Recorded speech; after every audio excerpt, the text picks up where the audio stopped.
सही बच्चों को नमस्कार। बात हम कर रहे हैं सिंगीज अलजेब्रा की, जिसके चैप्टर 7 परमुटेशन एंड कॉम्बिनेशन की हम बात कर रहे हैं, जिसकी कंसेप्ट एप्लीकेशन एक्सरसाइज 7.6 की बात कर रहे हैं। तो देखते हैं उसका नेक्स्ट क्वेश्चन कि थर्ड क्वेश्चन क्या कहता है। जो भी कहता है वो थोड़ा मतलब अजीब तरीके से कहता है, सुनिए ध्यान से। कह रहा है कि find the ratio of 20 CR is to and 25 CR when each of them has the greatest possible value। नहीं समझे? मतलब वो कहे तो ये रहा है कि 20 CR और 25 CR का रेशियो निकालो, कहे तो यही रहा। लेकिन वो कह रहा कि ये वैल्यू तब बताओ जब इसकी ग्रेटेस्ट वैल्यू हो। अब इस कंसेप्ट को अगर आपने पढ़ा है, हमारा वीडियोस में अपलोड है, तब तो आपको समझ में आएगा। अब मैं ये नहीं कह रहा हूँ कि मैं डिस्क्रिप्शन में दे दूंगा लिंक, इतना समय मिल नहीं पाता है। देखो हमने बताया था जैसे 6 CR है तो R का मान कुछ भी रखते जाओ तो इसकी वैल्यू 6C0 आएगी, 6C1 आएगी, 6C2 आएगी, 6C3 आएगी, 6C4 आएगी, 6C5 आएगी, 6C6 आएगी। इससे ऊपर तो रख नहीं सकते, ठीक है। तो अगर इन सब की वैल्यू निकालें तो 6C0 की वैल्यू 1 आने वाली है, 6C1 की वैल्यू 6 आने वाली है, 6C2 की वैल्यू आएगी 6 इंटू 5 बटे 2 इंटू 1, 2 3 6, 15 आने वाली है। 6C3 6 इंटू 5 इंटू 4 बटे 3 इंटू 2 इंटू 1 यानी 20 आने वाली है। 6C4 6C2 के बराबर होगा, ये भी 15 आएगा। 6C5 6 आएगा, ये 1 आएगा। ध्यान से देखो, इनमें से सबसे मैक्सिमम वैल्यू 20 है। यानी कि क्या आपने देखा, R का मान क्या है 3, बोले तो 6/2। यानी NCR में अगर n इवन है तो मैक्सिमम वैल्यू के लिए R की वैल्यू n/2 होती है। यानी NC n/2 की वैल्यू मैक्सिमम होगी, ये याद भी कर लीजिए आप।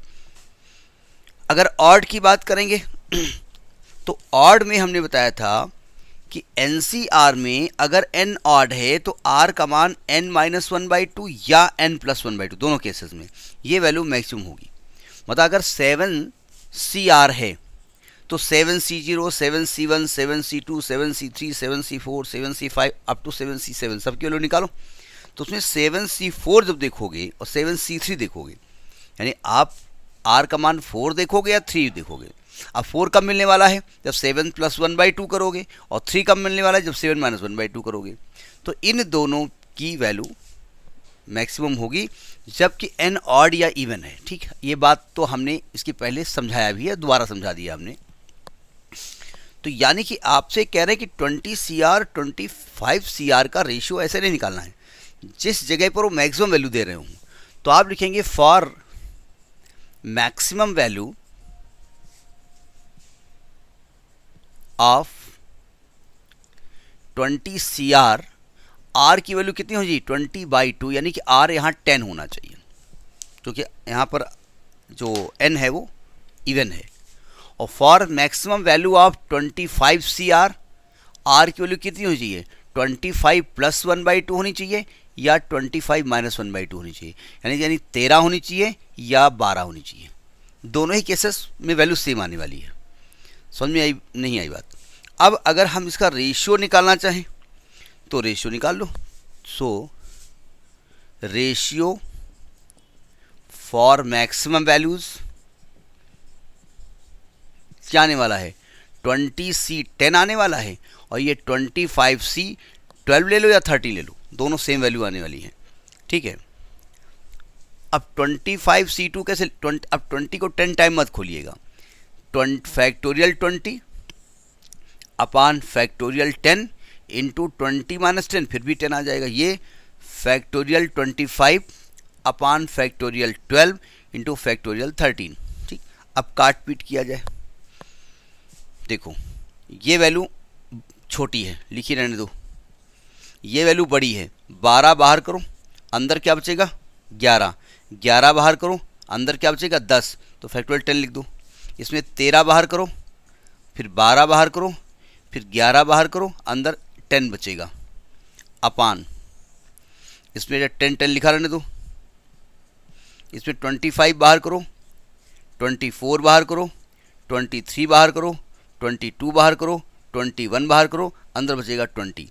20 से 20 कट गया, 10 10 से 10 10 कट गया, सॉरी ये नहीं, ये 10 और ये 10 कट गया, तो ऊपर क्या बचेगा 12 इंटू 11 इंटू 13 इंटू 12, नीचे क्या बचेगा 25 इंटू 24 इंटू 23 इंटू 22 इंटू 21। अब काट पीट करिए आप, हम तो डायरेक्ट आंसर लिखने वालों में से हैं भाई, थोड़ा बहुत काट सकते हो। 12 से 2 काटोगे, 12 दूनी 24, 2 से इसको काटो 2 छाक 12, और 2 से इसको काटोगे 2 3 6 11 आएगा, 3 से इसको काटोगे तो 3 7 21 आएगा, 11 से 11 कट जाएगा।